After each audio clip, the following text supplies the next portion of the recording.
My sister Nunu and I were born on the same day, yet father declared twin daughters are ill omens. He demanded that my sister and I choose one to be the legitimate daughter and one to be a mere servant. My elder sister was born with a lotus mark on her forehead. Father cherished its sacred purity and immediately decreed that Jiang Wanning would be the esteemed legitimate daughter, while I became the servant attending to her. Later, because of the lotus birthmark on her forehead, Sister Niyu was bestowed by His Majesty with the title of Saintess to pacify the foreign tribes. She volunteered to marry into the Xiongnu, becoming an exemplary figure for all noble ladies in the capital, and I too benefited from her good fortune, was bestowed by the emperor to marry the crown prince. Yet, on the eve of the grand wedding, my elder sister and legitimate mother drugged me, plotted to switch our bridal palanquins, and stole my dowry. When I awoke, my elder sister had married into the Eastern Palace, becoming the revered crown princess, while I was forcibly married off to the distant Xiongnu. In my previous life, I desperately broke into the Eastern Palace seeking the truth. My elder sister to protect her reputation. Nunu to protect her My elder sister to protect insisted on hanging herself, which disturbed her fetal chi. The crown prince was enraged, claiming I was jealous of Sister Niu's reputation as the saintess, and deliberately framed her. 10 beggars were brought to defile my purity, and I was forced onto the bridal palanquin for a peace marriage. Nunu, assuming my identity, became the crown princess, gave birth to triplets, becoming a wise empress for her generation. Her name etched in the annals of history. While my head was severed, meeting a tragic end outside Yanmen Pass. Waking up once more, I rushed to open the door before the wedding attendant. The guests outside the door erupted in an uproar upon seeing me. The wedding attendant's smile instantly froze. Second, miss, didn't you already board the bridal palanquin and been sent to the Eastern Palace? The relatives and friends from the Prime Minister's residence in the courtyard instantly crowded before me, speaking in astonishment. What is going on here? The wrong sedan chair was taken. Quickly, go chase the sedan chair back. Taking the wrong sedan chair is an act of deceiving His Majesty. My stepmother pulled me into her embrace, weeping bitterly. Wanning, how could you be so foolish? I know you detest the crown prince, but you cannot, simply because you dislike him, cause your sister to be married in your stead. No sooner had my stepmother's words fallen than everyone's gazes upon me instantly turned to contempt. Some even deemed me a disloyal and disrespectful wretch towards the imperial family. I took in the triumphant glint in my stepmother's eyes. I couldn't help but recall my previous life. She was exactly like this then too, twisting black into white with just a few sentences, pinning the crimes of despising the imperial family and defying imperial decrees upon my head. Then, in her capacity as a lady of imperial decree, she had me struck from the family genealogy. Moreover, after father returned from Changning, she and my sister exaggerated and twisted the facts, claiming I had shown disrespect to the imperial family. Father immediately flew into a great rage and directly cast me out of the household. He even decreed that no one should collect my corpse. But at this moment, I subtly withdrew from her embrace, leaving no trace, and large tears streamed down my face. I raised my injured hand for all to see. Mother, what is it you are saying? Last night, you told me that my elder sister was to marry into the Xiongnu, and that the journey was long and unsuitable for taking a Kongo with her. You instructed me to pluck out each string, one by one, to serve as a keepsake for Sister Niu. I plucked them the entire night, and my hands were chafed raw. When I awoke, Sister Niu was gone. The wedding dress, too, had vanished. The expressions of the crowd shifted once more. Such affairs of the inner chambers, women could discern at a single glance. Wanning, the lady of Yangshang Marquisate, my deceased mother's sworn sister, stepped forth from the crowd, grasping my hand tightly to stand by me. Back then, it was you who, to marry into the Prime Minister's residence, forced the Prime Minister to demote his true wife to a mere concubine. Now that you know the northern borders are harsh and cold, you scheme to have Wanning marry there, while your own daughter marries into the Eastern Palace to enjoy glory and wealth. The legal mother's expression flickered with panic for a moment. Then she squeezed out 2 more drops of tears. I was only thinking of my concubine daughter's well-being, and now I'm made out to be the villain. Wanning, you tell them yourself. How have I treated you all these years? The moment she raised her hand, I covered my head in terror, looking as though I was accustomed to abuse. My sleeve slid down, revealing my arms covered in blue and purple bruises. The Marchioness of Yangchang immediately rolled up my sleeve. What is the meaning of these bruises on her arm? Someone with sharp eyes pushed aside my hair and exclaimed, "Beneath the Prime Minister's second young lady's hair, why are there so many bruises?" Upon hearing this, the Marchioness of Yangchang swept her sharp gaze up and down the legal mother. Summon, fetch a physician. Summon summoned the imperial physician to examine her injuries. Imperial physician Jiang, the Marchioness of Yongchang's cousin, knowing of the incident, immediately arrived at the prime minister's mansion. He examined the injuries on my body and then carefully scrutinized the marks on my hands left by the lute strings. He sniffed the lute strings and immediately drew a conclusion. The injuries on Wanning's body are the result of years of beatings. However, what is most critical is this. These lute strings were coated with a potent sleeping drug. The drug's potency seeped into Wanning's body through the wounds on her hands, causing one to fall into an unconscious sleep without realizing it. That Wanning is able to awaken now is nothing short of a blessing from heaven. I stumbled as if about to fall. I staggered as if on the verge of collapsing, my tears falling like rain. Mother, why exactly would you harm me in such a way? I have always held both you and elder sister in the highest regard, never daring to overstep my bounds in the slightest. Now elder sister has donned my wedding dress and married the crown prince. If his majesty were to discover this, would it not be a crime of deceiving the emperor? At best, my sister will be driven out of the eastern palace. At worst, our entire clan, up to 9 generations, will face extermination. Mother, you don't think of me. Do you not even consider father's official career? My stepmother knew the matter had escalated and would be difficult to resolve. She knelt on the ground, wiping away tears with a handkerchief. Wanning, every single mistake 1,000 times over is mother's fault. Changning was also terrified by the northern border, which is why she did such a foolish thing. You are her younger sister. You can be understanding towards her, can't you? Why don't we just say that you willingly swapped places with your sister for the marriage? How about that? The Marchioness of Yongchang was enraged and slapped her directly across the face. A young lady of the prime minister's residence cannot be married off so foolishly. What do you mean willingly swapped places? It is clearly you who want to gain both fame and fortune. On one hand, you want the good name of proactively offering a marriage alliance. Yet, on the other, you don't want to marry for alliance and suffer hardships. You humiliate Wanning here, making her clean up your mess. Now that the truth has come to light, you want Wanning to take the blame and bear the infamy of deceiving the emperor. First, you stole Wanning's birth mother's husband. Now you instigate Changning to steal Wanning's marriage. Do you truly believe that in the capital, no one can rein you in? Is that it? My stepmother was completely fearless. I am the prime minister's wife. My lord is not in the residence. All matters, big and small, are entrusted to me. The marriages of the young ladies in this household are naturally entirely my decision, even if your Yongchang Marquisate is ever so mighty. This is the inner residence of the prime minister's estate. What right do you have to speak here? I stared into my stepmother's eyes. Then,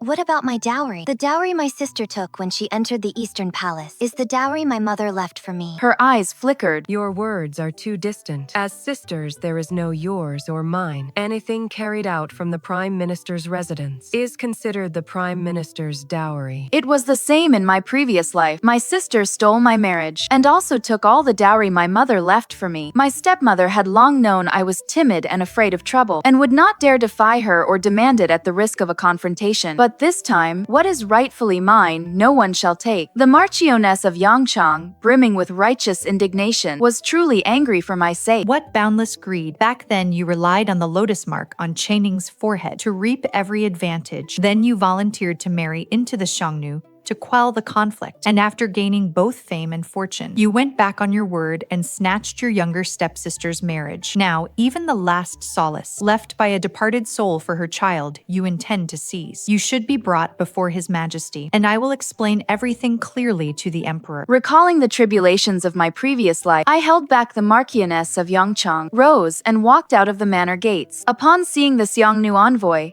I bowed to him. Esteemed envoy, I fear today's marriage alliance may encounter complications. My elder sister has impersonated me and already married into the Eastern Palace. I am willing to fulfill the marriage alliance in her stead. I wonder if the Xiongnu King would agree? The envoy had not expected that I would directly step forward and reveal everything to him. A flicker of surprise flashed in his eyes. The sons of the great desert never stand on ceremony. What we value is a clear stance. Since a noblewoman of your great Zhao is willing to enter the palanquin of her own accord, the Xiongnu will still treat her with the rights of a primary consort. Very well. However, Before that, I still ask that you help me with one matter. I used a voice audible only to the two of us to reach an agreement with him. The Eastern Palace. The Emperor had just finished drinking the Crown Princess's respectful tea and was gazing with delight at the perfect couple. Suddenly, he was interrupted by the sound of the Dengguan drum. Everyone present immediately sensed that something was amiss. The Imperial Dengguan drum had not been struck for centuries. Your Majesty, this commoner has a grievance. The Marchioness of Yongchang and I appeared before the palace gates. The joyful revelry in the hall abruptly ceased. Seeing me appear outside the great hall, the supervising governess stepped forward. She abruptly lifted the crown prince's veil. A sudden silence fell over the hall. Isn't that Miss Jiang who is marrying for peace? How can she be here? Why is the second young lady standing outside the hall beating the drum? What exactly is going on? The emperor's face was ashen. Changning,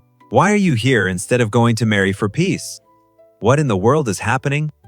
Changning hid behind the crown prince in fear. Her eyes darted about nervously. She was at a loss for how to respond. I held the imperial decree of marriage. Kneeling on the ground, my voice was hoarse. Your Majesty, this subject has come to return the imperial decree. Last night, Mother said that the northern border is remote, and Xiongnu is extremely fond of the Congo. My sister is also extremely fond of the Congo. She asked me to help remove the strings as a keepsake. Unexpectedly, the strings were coated with a potent sleeping drug. This subject unknowingly fell into a deep sleep, missing the auspicious hour. Waking up this morning, I found my wedding dress, jewelry, and even the sedan chair were all gone. Fearing I had missed the auspicious hour, this subject could only rush here to confess my transgression to your Majesty. To my surprise, I heard that His Royal Highness the Crown Prince had already received the bride. Therefore, I have come specifically to return the imperial decree. The emperor's gaze sharpened like a blade. He turned towards the crown prince. Crown Prince? When you welcomed your crown princess, did you not notice anything amiss? Jiang Xuan's body stiffened. He feigned composure. Replying to imperial father, your son saw the woman in the sedan chair, dressed in the phoenix coronet and robes of rank, which conformed to the regulations. Thus, I welcomed her according to the rites. I did not lift her veil for a closer look. I raised my head, displaying a look of alarm. Phoenix coronet and robes of rank. Indeed,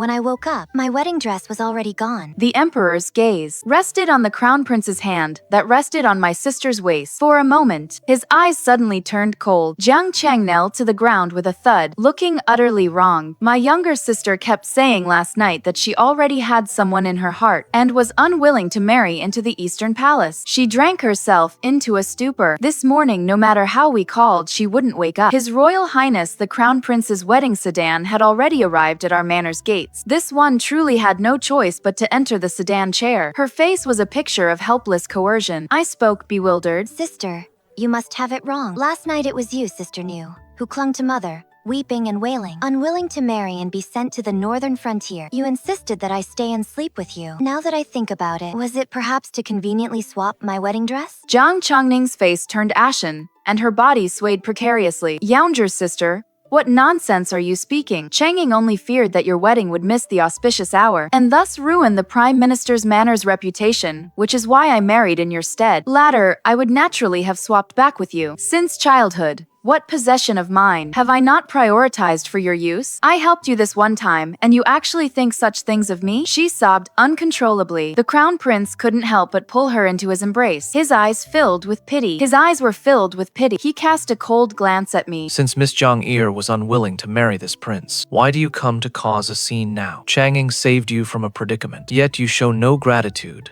and instead turn on her. This prince has already completed the marriage rites with Changning. She is now my wife. Since matters have come to this, it proves that you simply were not destined to be the crown princess. I watched them coldly. It was the same in my previous life. They conspired to pin the crime of disrespecting elders and defying the imperial family upon me. Their united front against a common enemy was instead praised by others. What a perfect match, a golden boy and jade girl. They heaped infamy upon me, while they themselves walked before others, spotless. How can this be right? I chuckled faintly. Since elder sister married in my stead, for my sake, but younger sister dares not marry in elder sister's stead. After all, I do not possess elder sister's lotus mark upon my brow, and thus cannot pacify the Xiongnu of the northern borders. Jiang Changning's gaze faltered. When she looked up again, her eyes were filled with piteous vulnerability. Yaounger's sister, are you trying to force me? I have already exchanged vows with His Royal Highness, the Crown Prince. I am already his wife. Are you now forcing me to marry another? Is your reputation to be cherished, while mine is to be cast aside like dirt? The crown prince's heart softened at her gaze. His gaze upon me, however, grew even colder and more disgusted. Whispers rippled through the hall. The glances cast my way were filled with scrutiny and disdain, as if solidifying my alleged crime of being ungrateful and harboring a secret affair. I gave a faint smile. From the imperial edicts box, I slowly drew forth an item. I knew elder sister valued her reputation more than life itself. Thus, the item I quietly produced left everyone in the great hall utterly stunned. It was a piece of sleepwear meant only for the crown prince, embroidered with golden dragons. I gently spread this garment upon the ground. The silence of the great hall was shattered as if by a thunderclap. I took in every nuance of their expressions and chuckled softly. This rare sleepwear is for the crown prince alone, yet it was found in elder sister Niu's bridal sedan chair. The relationship between elder sister and his royal highness,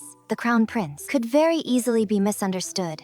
Could it not? Without giving them a chance to retort, I produced a small dragon emblazoned seal. His royal highness the crown prince has even bestowed his personal seal upon elder sister Niu. It would seem their relationship must be quite extraordinary indeed. The emperor, in a fit of rage, casually hurled his teacup at the crown prince's head. As I spoke, I produced a foot-long piece of brocade cloth and began to display it. I merely wonder what this particular item might be. Perhaps elder sister would care to explain? A sharp-eyed woman immediately exclaimed, Is this not what a pregnant servant would use? Where did such a belly-binding sash come from? I've seen servants who concealed their pregnancies bind this very thing to their bodies. Jiang Changing's eyes welled up, rimmed with red. This is not mine. To think my sister would hate me this much. To thus insult my purity before the Son of Heaven. As she finished speaking, she lunged towards a pillar. The crown prince hastily held her back, his eyes filled with anguish. Changning, no. Enough? The emperor, in a fit of rage, threw the prayer beads he held. All present in the hall uniformly knelt. Now that all the evidence is laid bare, Crown Prince, what more do you have to say? We were truly unaware that you would be so audacious as to dare to pull such a deception right under our very eyes. The crown princess we chose for you is not to your liking, yet you dare to replace her in such a manner. Crown Prince, what immense audacity. The crown prince tightened his arm around Jiang Changning. He spoke in a low, steady voice. Your son and Changning are deeply in love. I implore Imperial Father to grant us your blessing. As the Empress Dowager just stepped into the hall, she began to tremble with rage. Nonsense. Jiang Changning is the Lotus Saintess personally designated by the Imperial Observatory. She is to be wed to the northern lands to quell the unrest. She is a fated woman. How can she remain here? I am the legitimate daughter of the Prime Minister's household. For the sake of the Prime Minister's household and the imperial family's reputation, I am willing to destroy this lotus mark and thus live as an ordinary person. As she spoke, she picked up a hairpin and was about to fiercely slash at her forehead with it. No need to scratch it. A bowl of water will suffice. I swiftly grabbed the tea from the table and splashed it onto her face. Indeed, the lotus mark dissolved upon contact with water. The assembled guests gasped in astonishment. This Lotus Saintess is actually a fake. The mark was drawn by Jiang Changning herself. Jiang Changning instantly panicked. She knelt on the ground, trembling uncontrollably. A flicker of ruthlessness flashed in the crown prince's eyes. Jiang Wanning, what schemes have you employed? How dare you make Changning's lotus mark disappear? Let me tell you, Changning is a born Lotus Saintess. You, a mere mortal, cannot compare to her. It is you and your early departed mother, consumed by jealousy, who snatched Changning's mother's rightful position as legal wife all those years ago. Changning is kind-hearted. She tolerated you everywhere in the Prime Minister's residence. Yet now you dare to slander her so. You utterly disrespect your elders. The Marchioness of Yongchang was furious. Your Royal Highness, what is the meaning of this? You clearly married the concubine-born sister. Yet, you secretly engaged in illicit relations with the elder sister. On your wedding night, you exchanged brides to marry the elder sister, Xiongnu Wanning. Now you claim Wanning disrespects her superiors. Is the imperial family trying to wrongly accuse Wanning tonight? Your Majesty, please see clearly. Back then, Changning's mother bribed the imperial astronomer to declare her destiny as the Lotus Saintess. But in truth, Wanning is the true Lotus Saintess. How could this painted fake ever compare? The lotus mark is on Wanning's body. Empress Dowager, I beg you, please act as a patron for this orphaned girl. If your ladyship does not believe believe you may verify it publicly. Indeed, the one with the lotus mark on her forehead was actually I. Back then, father favored his concubine and suppressed his legal wife. He forced mother to yield her position as legal wife. This lotus mark on my forehead became an eyesore to Changning and her mother. To usurp the destiny of the Lotus Saintess, they personally gouged out the mark from my forehead and drew it identically on Changning's forehead. But they did not know that a lotus had blossomed on my heart, one even nobler and pure, larger, more sacred. Upon hearing verify her body, Changning's face instantly turned ashen. Her fingers clutched the crown prince's sleeve, desperately signaling to him. Her eyes filled with terror and a plea for help. The crown prince merely thought Changning was frightened. He still had complete confidence in Changning. He grasped her cold fingers, utterly unworried. Changning, fear not. I shall see what other tricks she might attempt. All the ministers in the hall saw clearly. The crown prince had already lost this round completely. The crown prince's words implied that he still regarded Wanning as a villain, and he seemed utterly oblivious that in his embrace, he was holding a venomous serpent. Then let us wait and see. My expression remained serene. I knelt and saluted the Empress Dowager. Since His Royal Highness the Crown Prince is so convinced that my elder sister is the true Lotus Saintess, and the Marchioness of Yongchang has graciously spoken up for this humble subject, then let the inspection proceed. Otherwise, this humble subject would never be able to clear her name, even if she plunged into the Yellow River. I implore your majesty and the Empress Dowager to grant this common girl justice. Granted, proceed with the inspection at once. We shall see who this Lotus Saintess truly is. Who it truly is. A folding screen was set up, partitioning the main hall. The Empress Dowager, accompanied by a group of female attendants, personally stepped forward to conduct the inspection. I gently unfastened the buttons of my garment. A noble and pure lotus bloomed upon my chest. Upon seeing it, the Empress Dowager instinctively reached out to touch it. This lotus, growing upon the heart, appeared as if naturally born, a bud waiting to blossom. Those around could not help but exclaim in awe. The Emperor spoke in a deep voice. Empress Mother, have you thoroughly verified it? The Empress Dowager slowly emerged and nodded to the Emperor, observing the excited expressions of the female attendants. The truth was clear for all to see. The Crown Prince's face turned ashen. This must be Jiang Wanning's doing. Changning is the true Lotus Saintess. He turned and grabbed Changning. Changning, go let them examine you. Let them know who the true Lotus Saintess is. Changning saw the hall filled with questioning gazes, and then looked at the Crown Prince's bloodshot eyes. A colossal fear completely seized her. She suddenly clutched her belly and let out a pained cry. Cold sweat beaded on her brow as she collapsed to the ground. Ah, my belly.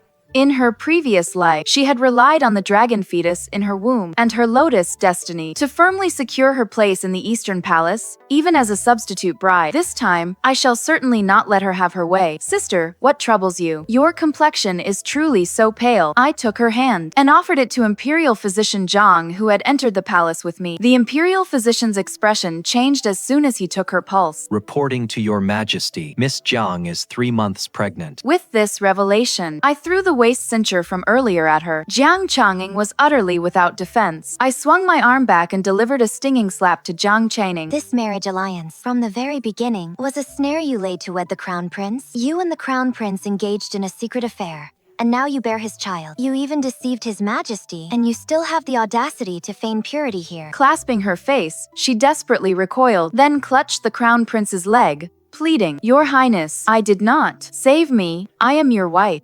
Today I have suffered such humiliation. You must uphold justice for me. Is younger sister trying to destroy me before she relents? She slanders my reputation and steals my destiny. Do you truly believe she targets only me? No. Husband and wife are one entity. She intends to bring ruin upon us both. Only then will she cease." I gave a cold laugh. Even now, you're still trying to manipulate His Highness. Tell me, who is truly stealing from whom? My mother left for me the 180 loads of dowry, all of which you had carried into the Eastern Palace, and you still have the gall to accuse me of stealing from you? Driven to desperation, Changning was cornered. She decided to go for broke and shrieked, "I am the Lotus Saintess. I am bearing the dragon's heir. I possess the true dragon's vein. Why should I fear a mere deceiver like you?" Before she could finish speaking, suddenly, dark clouds gathered overhead. A startling bolt of lightning struck towards Changning. "Ah, my belly." Changning was instantly struck down to the ground. A crimson stain spread from beneath her skirt. She had a miscarriage. The Crown Prince was so distraught he became delirious. He wished to rush forward,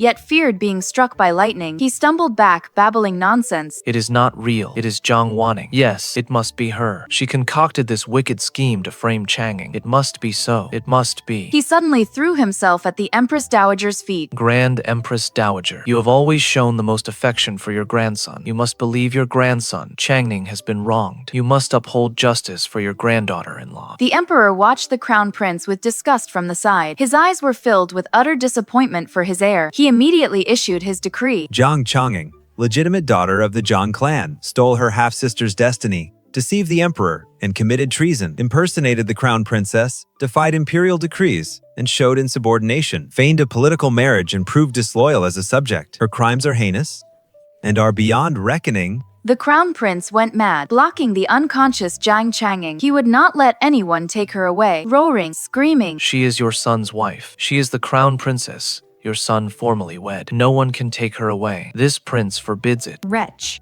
The empress slapped the crown prince to the ground. Now, you still protect this vile woman. Will you even defy your imperial father's command? The emperor wearily rubbed his brow. Tonight, the crown prince had completely shamed the imperial family before all the assembled officials. He turned and glanced subtly at me. Jiang Wanning, you have been wronged. Whatever you desire, we shall grant you. In order to salvage the imperial family's dignity, he had no choice but to act this way. Now, no matter what I said, he would agree. I bowed my head slightly. Your Majesty is sagacious. This humble maiden is but a concubine's daughter from the Prime Minister's residence. To be able to gaze upon your Majesty and clear my own name is already an immense honor. This subject's daughter is utterly grateful, even to tears. The crown prince with a crazed expression lunged at me, pinning me beneath him. You're still grateful, even to tears. You ruined my Changning, and yet you're grateful for it? You're very smug, aren't you? I will ruin you too. I will defile you. Do not think that just because you brought Changning down, I would spare you so much as a second glance, or marry you as crown princess. Absolutely impossible. Even if you truly possess the Lotus Fate, I would not spare you a second glance. You are unworthy. You are utterly unworthy. This prince knew since childhood that your heart is malicious, and your intentions sinister. You cannot even compare to a single strand of Xiongnu's hair. You, of all people, and you dream of marrying this crown prince. You must be dreaming. His fingers dug into my wrist, causing excruciating pain, as if to crush my bones. The hatred in his eyes was as if he wished to devour me whole. Impudent. The empress was about to step forward and reprimand him, but the emperor raised a hand, stopping her. The emperor gazed at me, and a glint of greed suddenly flickered in his eyes. It was the avarice of a hunter spotting his quarry, causing a sudden potent wave of discomfort to rise within me. He slowly began to speak, saying, Jiang Wanning,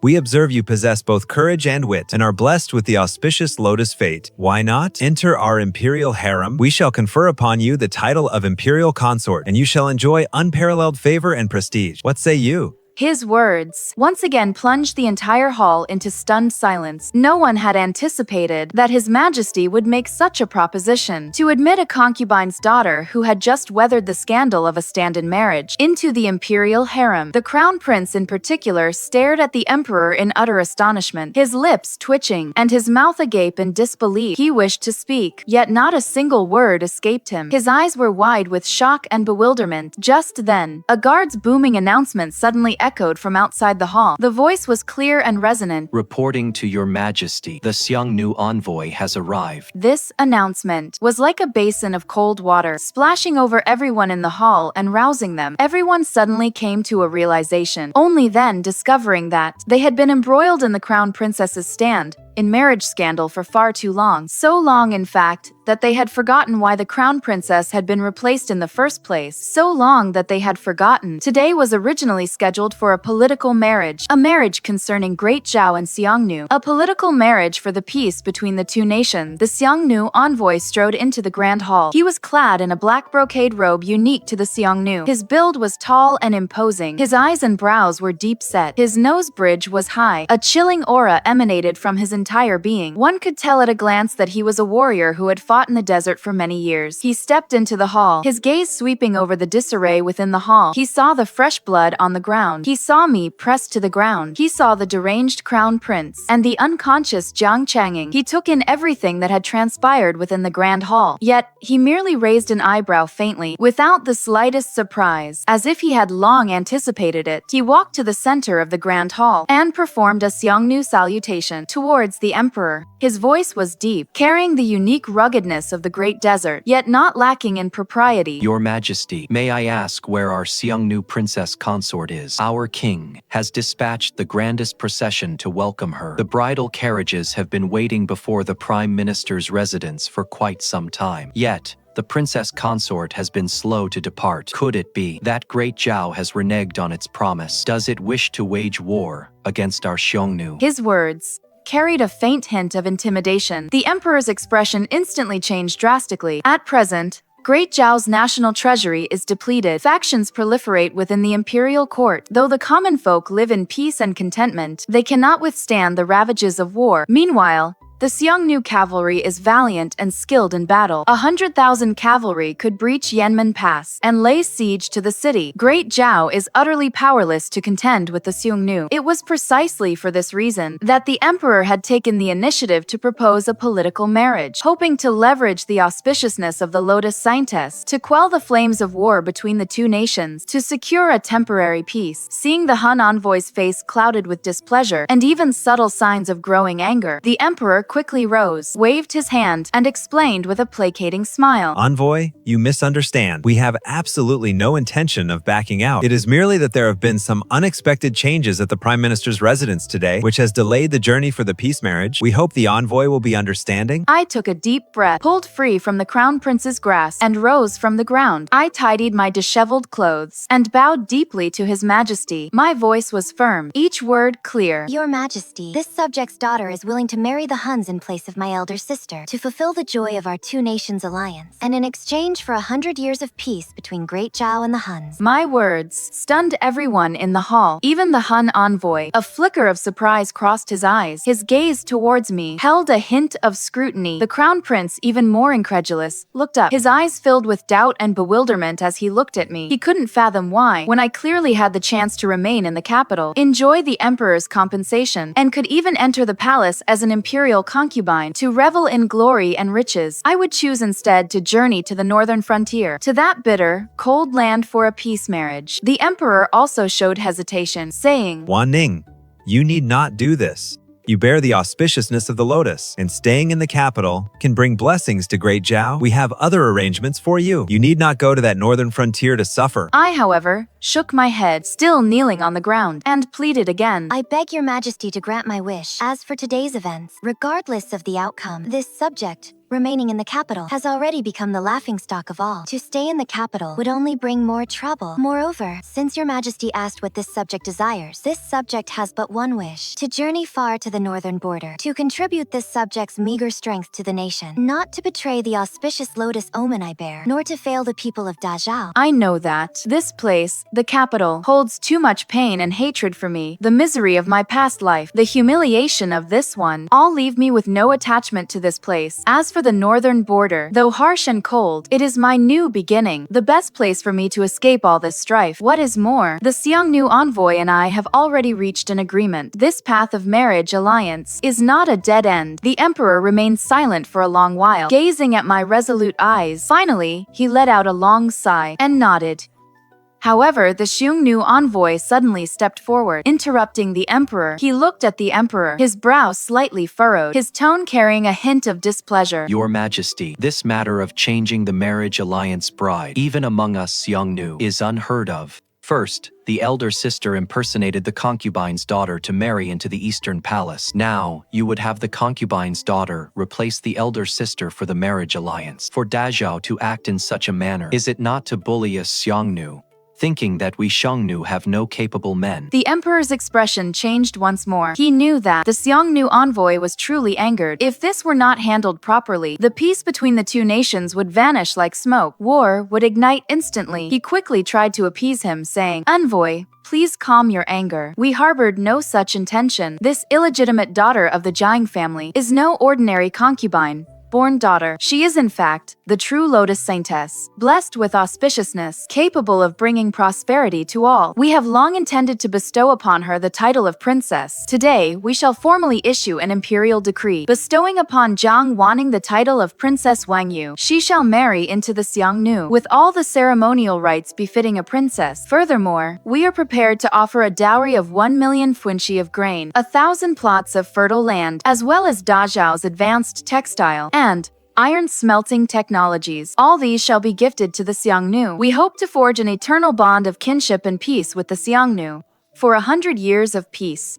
The emperor's words, indeed, showed great deference to the Xiongnu and demonstrated ample sincerity. He had also put forth sufficient sincerity. 1 million funchi of grain, 1,000 plots of fertile land, and advanced technologies for a nomadic people like the Xiongnu were undoubtedly a tremendous enticement. The Xiongnu envoy's expression finally softened somewhat. He cast a glance at me and nodded slightly. Since it is so, then we shall proceed as the emperor of Dazhao has decreed. Our Xiongnu King shall certainly not mistreat Princess Wangyou. I thank your majesty for your boundless grace. I calmly kowtowed, accepting the title of Princess Wangyou. Wangyou. If only I could truly forget all my sorrows. How wonderful that would be. The crown prince watched from the side, the resentment and malice in his eyes almost materializing. He tightly clenched his fists, his fingernails digging into his palms. Fresh blood dripped between his fingers, yet he remained utterly oblivious. He merely hissed in a low voice, "Wangyou, what right does she have to be free of sorrow? This woman with a wicked heart, who ruined everything for me, deserves to be cut into 1,000 pieces. What right does she have to receive the title of princess? What right does she have to enjoy such favor and glory?" In his voice was a deep-seated venom and resentment, as if he attributed all his misfortunes to me.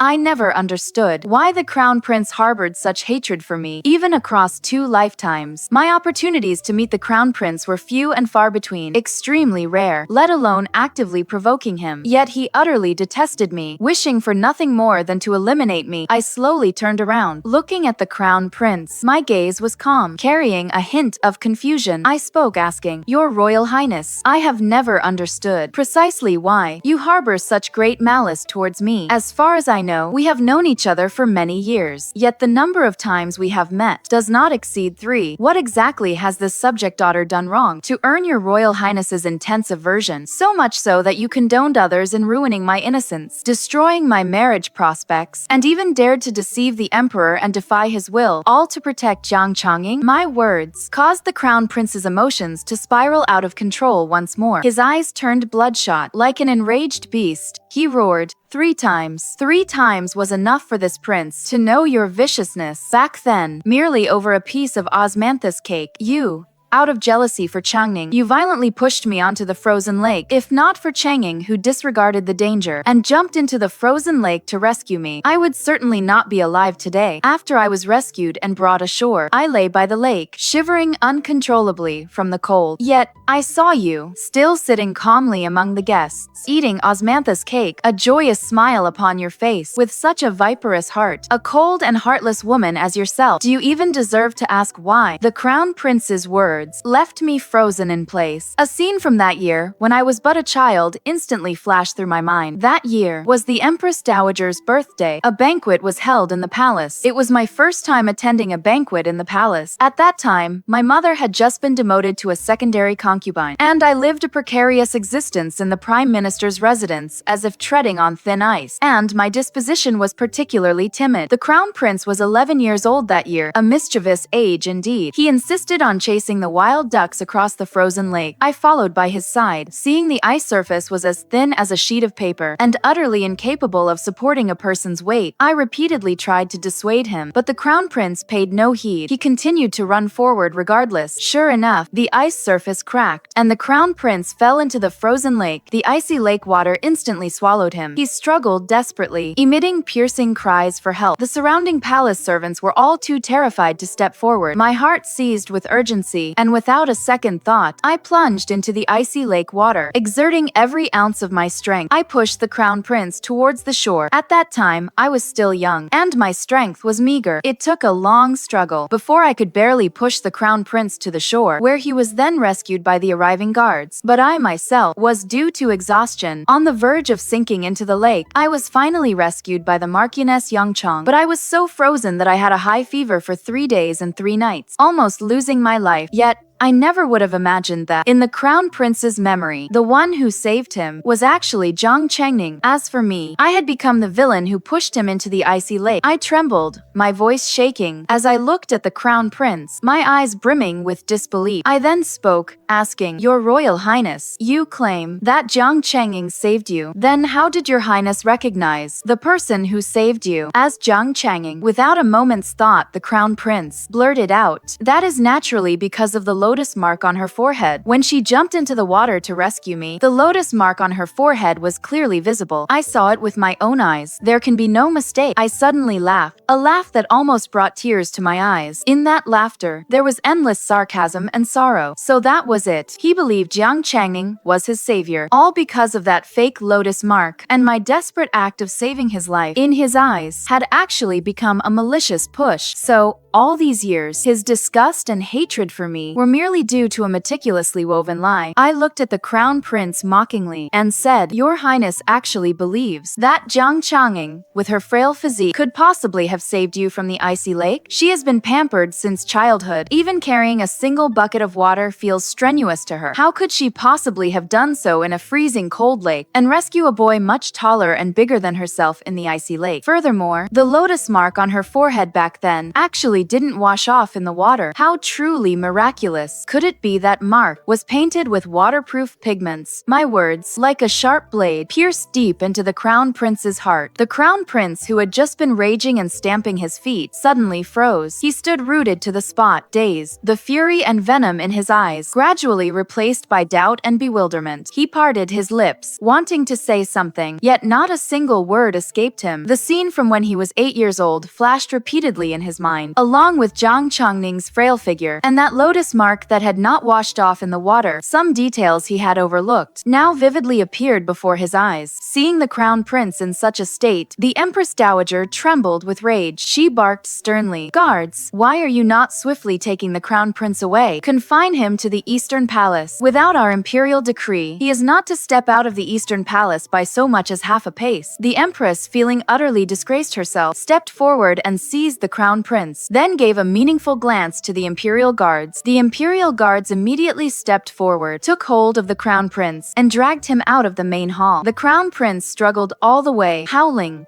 but ultimately could not match the guard's strength. He was dragged out of the great hall, disappearing from everyone's sight. This tumultuous wedding banquet at the Eastern Palace ultimately concluded in such a manner, hastily brought to an end. I received the imperial edict from the emperor, bestowing upon me the title of princess, and the imperial decree for the marriage alliance. Carrying the imperial decree of bestowed marriage, I walked out of the great hall with the Xiongnu envoy, ready to depart for the marriage alliance. The Marquise of Yongchang held my hand, her eyes filled with reluctance and worry, and said with reddened eyes, "Wanning, the northern lands are harsh and cold. When you go there, you must take good care of yourself. If you suffer even the slightest grievance, send word to me. The Yongchang Marquisate will always be your backing." I looked at the Marquise of Yongchang, my heart filled with gratitude. I nodded and said, "Please rest assured, Marquise, I will. For what happened today, I thank you, Marquise, for speaking up for me with such righteousness. Wanning will never forget it." After bidding farewell to the Marquise of Yongchang, I boarded the bridal sedan chair bound for the Xiongnu lands for the marriage alliance. This sedan chair was even more magnificent than the one originally prepared for Changning, more luxurious and more ceremonious. After all, I was now Princess Wangyou of Dazhao, the true Lotus Saintess. The sedan chair slowly departed from the Eastern Palace, proceeding along the capital's streets towards the city gates. On both sides of the street, common folk stood watching, pointing at the sedan chair, and discussing amongst themselves. There was curiosity, regret, and also blessings. Sitting inside the sedan chair, I lifted the curtain and gazed at the familiar streetscape of the capital outside the window. In my heart, there was no trace of lingering attachment, only a sliver of relief. The capital,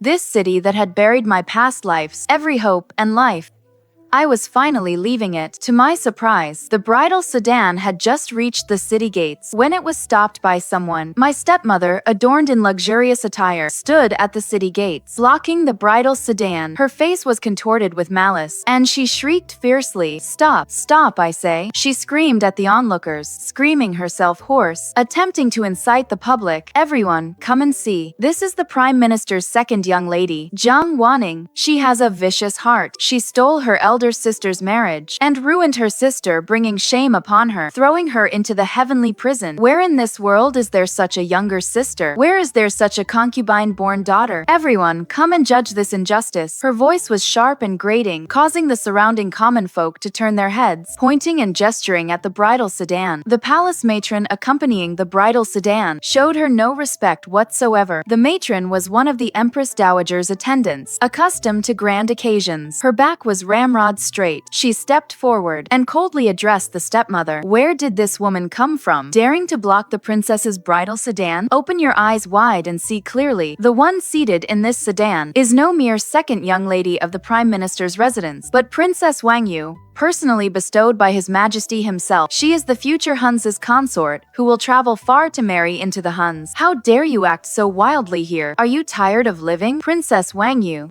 "What, Princess Wangyou?" The smug look on the stepmother's face instantly froze. As if she had heard the greatest joke in the world, she pointed at the bridal sedan and shrieked, screaming shrilly, "Inside is clearly that hussy Wanning.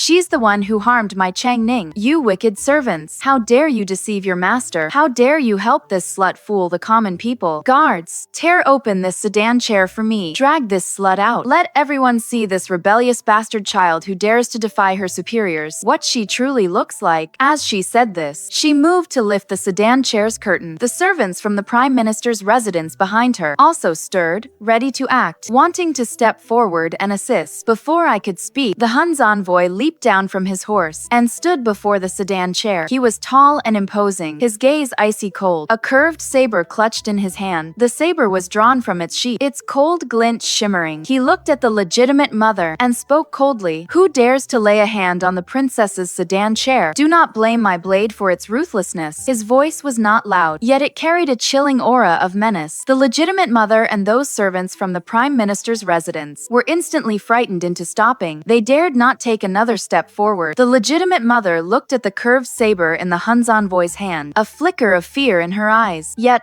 she remained unyielding and was about to say more. Just then, an aged voice came from behind the crowd. "Impudent." I lifted the curtain of the sedan chair and looked up. There, I saw my grandmother, who had long secluded herself in the Buddhist shrine, being supported by a maid. Emerging from the crowd, grandmother was dressed in a plain brocade robe, her hair streaked with white, her face etched with wrinkles, yet her eyes remained sharp. She held a walking stick in her hand and walked step by step towards the legitimate mother. Before the legitimate mother could even open her mouth, grandmother raised her cane and struck the legitimate mother heavily. Caught completely off guard, the legitimate mother stumbled back repeatedly from the blow, falling onto the ground. Grandmother looked at her, her eyes filled with fury and disappointment. She cursed in a sharp voice, "Vicious woman, vicious woman, it is all because of you, you venomous woman, that the child has gone astray. You raised Changning to be so utterly shameless, and a daughter who dares to deceive the emperor, and now you still dare to cause a scene here, bringing utter disgrace upon the Jiang family. Your good daughter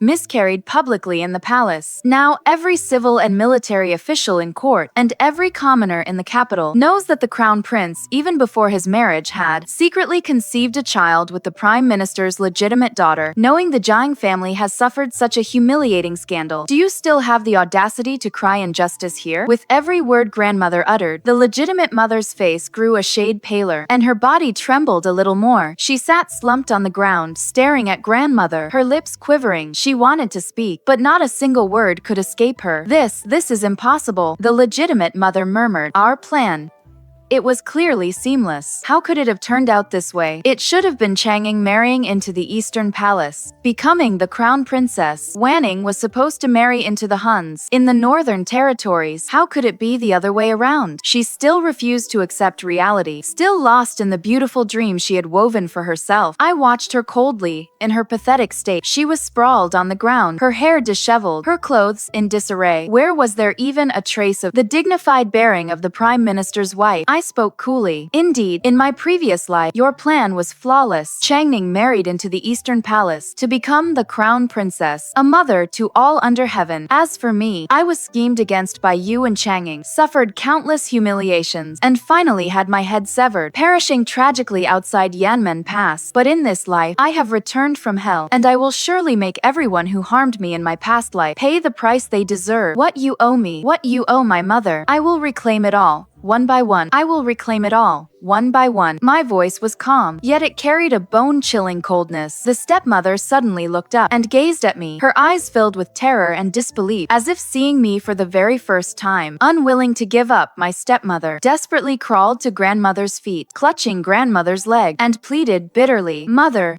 please save Changning.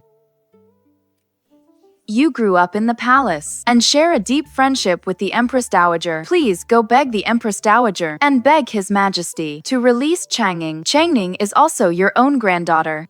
You cannot simply stand by and do nothing." Grandmother looked at her in this state, her eyes filled with disappointment. She raised her hand and pushed away the stepmother's hand and said coldly, "Had Wanning not voluntarily taken on the responsibility of the marriage alliance and appeased His Majesty's wrath, and moreover earned the title of Princess Wangyou, preserving the Jiang family's honor, at this very moment, the Jiang clan would have long been annihilated down to its 9 generations. How could you still be standing here alive? If you wish to save Changning, then you must beg Wanning. If Wanning is willing to relent, perhaps Changning might yet have a path to survival." My stepmother's gaze slowly shifted towards me, landing upon me. Her eyes were filled with a myriad of complex emotions. There was hatred, resentment, and a sliver of despair. She parted her lips, as if to speak, but ultimately, no words emerged. Her last vestiges of strength drained from her body. She slumped to the ground, her pupils unfocused, looking utterly deranged. I curved my lips into a smile, with not a shred of pity in my eyes. Slowly lowering the sedan curtain, I addressed the Xiongnu envoy. "Let us depart. I would never, for those who cruelly wronged me in my previous life, extend even a fraction of aid. This is the fate they deserve." The Xiongnu envoy nodded and signaled to the guards beside him. The guards immediately gathered around the sedan chair, continuing their journey out of the city. My stepmother remained slumped at the city gate, looking utterly deranged, as the common folk pointed and whispered. Meanwhile, within the Eastern Palace, the crown prince was confined to his quarters, his mind involuntarily replayed the words I had spoken that day. He recalled the Ice Lake incident from when he was 8 years old, and those details he had overlooked slowly became clear in his mind, filling his heart with doubt and unease. He found it impossible to calm himself, restless and fidgety. Ultimately, he could no longer restrain himself, and, under the cover of night, took his guards, secretly slipped out of the Eastern Palace, and rushed to the imperial prison, hoping to uncover the truth. The imperial prison was cold and damp. Changning was confined in the deepest cell. Her luxurious robes had long been replaced by prison garb. Her hair was disheveled, and the slap marks from earlier were still visible on her face. She looked utterly wretched. When she saw the crown prince arrive, a flicker of light instantly appeared in her eyes. As if she had clutched onto a lifeline, she rushed to the cell bars, pleading desperately, "Your Highness, you've come. Quickly rescue me. Let me out of here. This place is too terrifying. I don't want to stay here. I want to get out." The crown prince looked at her in this state, and the doubts in his heart grew even stronger. He said coldly to the guards beside him, "Drag her out. Take her to the ice lake outside the city." The guards dared not disobey. They immediately opened the cell and dragged Changning out, escorting her. They followed behind the crown prince and arrived at the ice lake outside the city. It was already deep into the night. Above the ice lake, a biting cold wind swept across. A thick layer of ice had formed on the surface. The scene was like that of 8 years ago, just like that year, precisely identical. The crown prince pointed at the ice lake and said coldly to Changning, "Jump in." Changning froze, staring at the icy lake, her eyes filled with terror. She continuously recoiled. "Your Highness, are you mad? This ice lake is so cold. Jumping in will kill someone. I will not jump. This prince commands you to jump." The crown prince rebuked her sharply, his eyes filled with icy fury. "That year, it was right here, that you jumped into the icy lake and saved this prince. Now, it is merely asking you to jump again, and you dare not? Changning, did you truly save this prince or not? Today, this prince shall get to the bottom of it." As he spoke, he signaled to his guards. The guards immediately stepped forward, lifted Changning, and harshly shoved her into the icy lake. The icy lake water instantly engulfed Changning. She struggled desperately in the water, letting out shrill cries for help. She choked on several mouthfuls of lake water. She could not swim at all, merely thrashing about wildly in the water, and was on the verge of sinking. Seeing this, the guards quickly pulled her out of the water. Changning lay sprawled on the ice, shivering uncontrollably from the cold. Her face was ghastly pale. She lifted her head, facing the crown prince, and shrieked venomously, "Your Royal Highness, why do you treat me this way?" The crown prince watched her, struggling even in the shallow water, and the last shred of hope in his heart vanished like smoke. The images from that year flooded his mind. The icy lake water back then was colder than it was now, and the broken ice surface was deeper. If it truly were Changning with such poor swimming ability, struggling even to thrash about, it would have been utterly impossible for her to save him from the deep water. He finally understood. He had trusted the wrong person all these years. He had protected the wrong person. That so-called life-saving grace was nothing more than a meticulously planned deception, and he had been kept in the dark by this deception for over 20 years, and treated the one who truly saved him as an enemy, subjecting them to all manner of humiliation. A surge of overwhelming regret and fury instantly swept over him. He clenched his fists, his knuckles turning white. He walked step by step towards Changning, looking down at her. His gaze was so cold it held not a trace of warmth. "You cannot swim at all. The one who saved me back then, it was not you at all, was it not?" Changning felt a chill deep in her heart from his gaze. Her lips trembled, yet she still sought to make a final desperate plea. I merely enjoyed a life of luxury all these years, and my swimming skills have grown rusty. I truly saved you back then. Your Royal Highness, you must believe me." "Enough," the prince sharply interrupted her, his voice carrying a bone-chilling coldness. "Even now, you still wish to argue? Changning, you have deceived me for over 20 years. With a false lotus mark and a fabricated life-saving grace, you made me give my heart and soul to you. For your sake, I deceived His Majesty, broke off my engagement, and lost my position as crown prince. I even trampled upon the one who truly saved me, subjecting them to every humiliation. Tell me, of these past 20 years, were any of the words you spoke to me even a single truth?" His words were like sharp knives, piercing deeply into Changning's heart. She could no longer hold on, collapsing onto the ice. Her eyes were vacant, unable to maintain her pretense any longer. She merely murmured, "Yes, it was I who deceived you. I never saved you back then. It was Jiang Wanning. She was the one who jumped in to save you. After you were rescued ashore, I merely secretly drew a lotus mark on my forehead and rushed to your side to feign being your savior. I only wanted to be your savior. I wanted to marry into the Eastern Palace. I wanted to become the crown princess." The truth was laid bare. The crown prince felt as if all the blood in his body had instantly congealed. He stumbled back a step. He staggered back a step, his back pressed against a cold ice pillar. Yet he felt not the slightest chill. He only felt his heart, as if a gaping wound had been cruelly torn open within him. The pain was so intense he could not breathe. He recalled his disgust for Jiang Wanning over all these years. He remembered the countless accusations he had hurled at her on their wedding day. He remembered calling her venomous and cruel-hearted, and saying she was unfit to be crown princess. Those words, now that he reflected upon them, each word was a stab to the heart, every word a piercing blow. They were all the greatest mockery of himself, for a woman whose every word was a lie. He had wronged the one who truly saved his life. He had even personally pushed her into the desolate,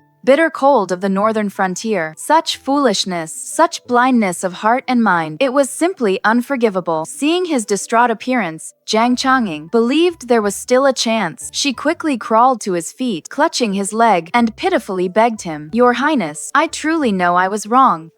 Please, will you give me another chance? I truly do like you. I just wanted to be with you so badly. Please take Changning and let us leave together. We can find a place where no one knows us and start anew." The crown prince looked down at her deceitful face. Only endless disgust and revulsion remained in his heart. He abruptly lifted his foot and savagely kicked her away. Changning tumbled onto the ice, her forehead striking it and breaking the skin. Fresh blood immediately streamed down. The crown prince gazed at her and spoke each word distinctly. "Start anew? Do you truly believe I would ever grant you such an opportunity? Changning, all those deeds you committed, deceiving the emperor, defrauding your superiors, usurping another's fate, embezzling a dowry, every single one of them, every single one, are capital offenses for the rest of your life. Do not dream of ever leaving the imperial prison." Having spoken, he no longer spared Changning a glance. He turned and coldly ordered the guards, throw her back into the prison cells and guard her strictly. Should she dare to cause trouble again, flog her her immediately. There is no need to report to me. The guards instantly stepped forward, hauling up Changning, who lay collapsed on the ground, and dragged her towards the imperial prison. Seeing that the crown prince's resolve was unshakable, and with no lingering attachment whatsoever, Changning finally tore off all her disguises. She shrieked hysterically on the ice, like a madwoman. Jiang Xuan, you ungrateful wretch.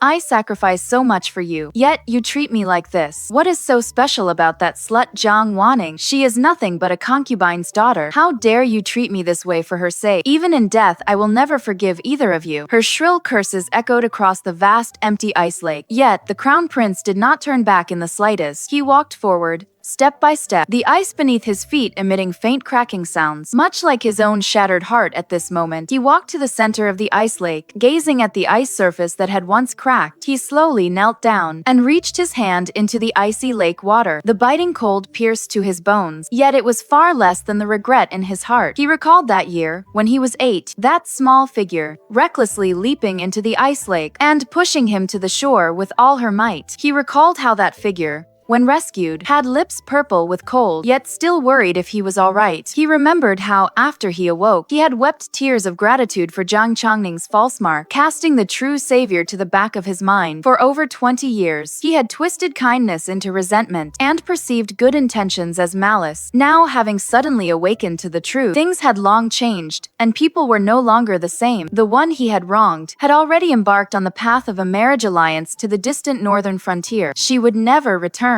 The crown prince released his hand, allowing the icy lake water to flow through his fingers. He slowly stood up, then stumbled backward, before finally collapsing onto the ice surface. He lowered his head and laughed, tears streaming down his face. Within that laughter was profound regret, utter despair, and complete self-loathing. This prince, for your sake, I broke off my engagement, angered Father Emperor, and even lost my position as crown prince. Yet, in the end, the one I loved was merely a mask you had crafted. He muttered to himself, his voice hoarse. Jiang Wanning, I am sorry. I was blind. I wronged you. But this apology was ultimately too late. The one he had wronged could no longer hear it. The crown prince returned to the East Palace, utterly dispirited. What awaited him was the emperor's utter disappointment, and an imperial decree deposing him as crown prince. Several days later, the emperor issued an edict deposing Jiang Xuan from his position as crown prince. He was reduced to a commoner and confined to the imperial mausoleum in the capital's outskirts. He was never to return to the capital for all eternity. The once illustrious crown prince ultimately paid a heavy price for his foolishness and blindness.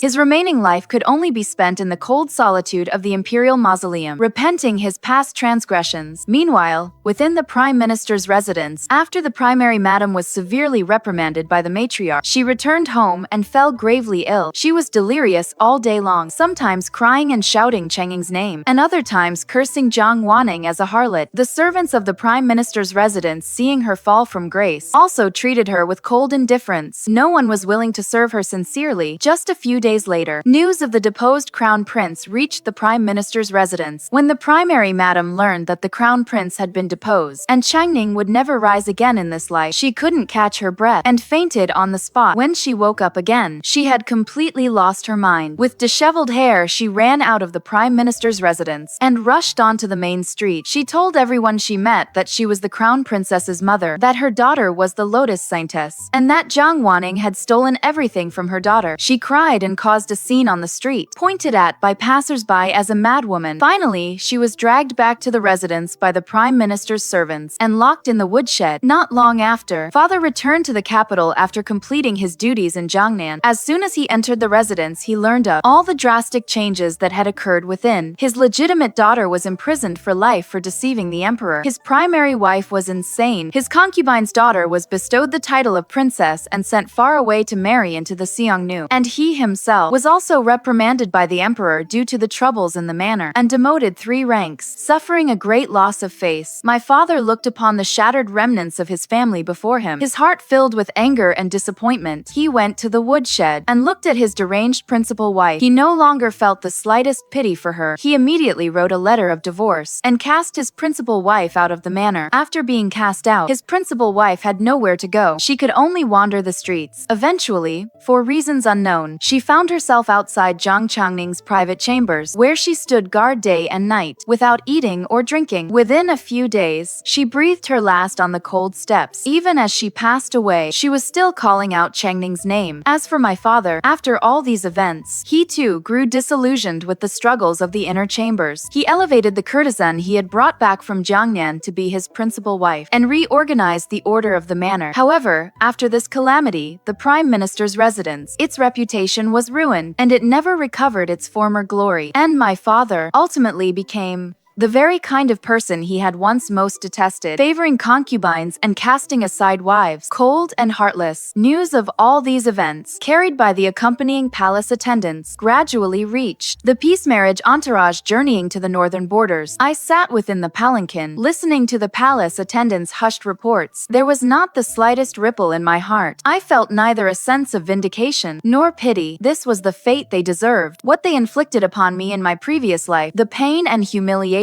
were now merely being repaid one by one. The peace marriage procession continued its journey north. The further we traveled, the colder the weather grew. The roads also grew increasingly rugged, from the bustling capital to the desolate wilderness, then to the continuous mountain ranges, finally entering the boundless desert. The scenery before my eyes transformed from a riot of colors to a landscape of withered yellow, until only endless yellow sand remained. Most of the accompanying palace attendants had grown up in the capital, never having endured such hardships. They complained incessantly along the way, and many fell ill. Only the Xiongnu guards and envoy remained full of vigor, well adapted to the desert environment. The Xiongnu envoy, from beginning to end, was exceptionally considerate towards me. He would personally check if the inn's bedding was soft, have meals prepared according to my preferences, and when passing through rough terrains, he would order the palanquin to slow down. He would even, amidst the vast sandy desert, seek out clear, sweet spring water for me, and drive away bothersome gerbils. His concern had long surpassed the normal courtesy an envoy would show a princess sent for a marriage alliance. The accompanying palace attendants' gazes towards me were tinged with more scrutiny and curiosity, yet no one dared to speak much. My heart, too, was filled with doubt. I did not understand why he treated me with such special regard. It was not until the wedding palanquin passed through Yanmen Pass and inexplicably halted below the pass that this doubt finally found its answer. I lifted the palanquin curtain and stepped out. The cold wind, swirling with yellow sand, blew against my face, carrying a bone-chilling cold. The city gate of Yanmen Pass was grand and imposing. The plaque on the city wall, having weathered countless storms, was already modeled, yet it still exuded an awe-inspiring presence. I looked up at the city gate, my heart a mix of emotions. In my previous life, I met a tragic end right outside Yanmen Pass. I was beheaded and hung on the city wall, left to the mercy of wind and rain. Now, standing here once more, it feels like another lifetime. I can almost still see my past self, covered in blood, with eyes full of despair. The Xiongnu envoy walked to my side, and together we looked up at the plaque on the city gate. He remained silent for a long time before slowly speaking. His voice was deep, carrying a hint of subtle melancholy. I once had a wife. She died here. My heart suddenly trembled. I turned my head to look at him, my eyes wide with surprise. So,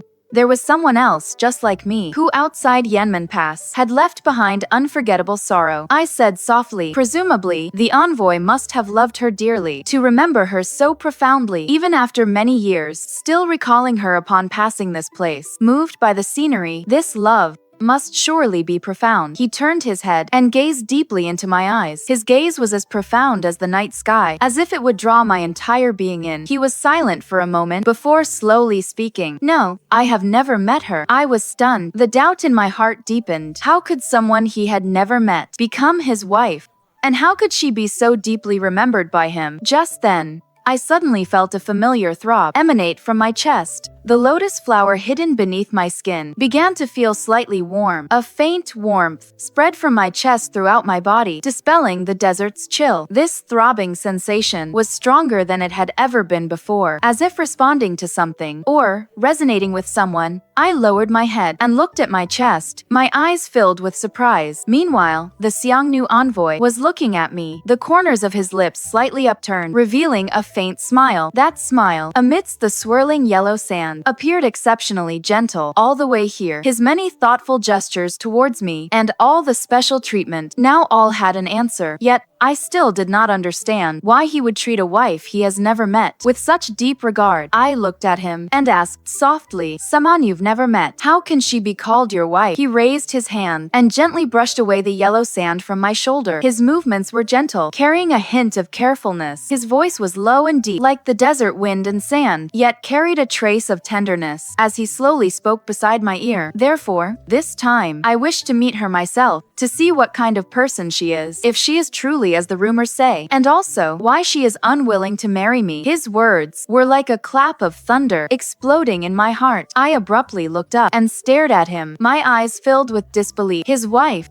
A wife he had never met. Could it be me? I stared at him, utterly stunned. For a moment, I could not utter a single word. Countless thoughts surged through my mind. The misery of my previous life, the marriage alliance in this life, his thoughtfulness throughout the journey, the words he spoke beneath Yanmen Pass, and the throbbing of the lotus flower over my heart. All of it seemed to connect together, pointing to an incredible answer. He gazed at my bewildered expression, and the smile at the corner of his lips deepened. He took a step forward, standing but an arm's length from me. The cold desert wind carried his scent, lingering at the tip of my nose. It was a faint scent of herbs and wood, mingled with the scent of the desert's yellow sands. Unusually fresh, he lowered his head, looking at me, and asked softly, "So do you know now?" I gazed into his profound eyes, seeing the tenderness and earnestness within them. The lotus flower over my heart was still burning hot, a throbbing sensation I had never felt before, quietly rising from the depths of my heart. I was silent for a moment, then gently nodded. Seeing this, he burst into hearty laughter. His laughter was clear and unrestrained, piercing through the swirling yellow sands, and echoing beyond Yanmen Pass, dispelling all gloom and loneliness. He raised his hand and took my hand. His palm was broad and warm, enveloping mine, and dispelling the chill from my fingertips. He led me, walking into the depths of the great desert. Behind us lay the majestic Yanmen Pass and the gradually fading Great Zhao. Ahead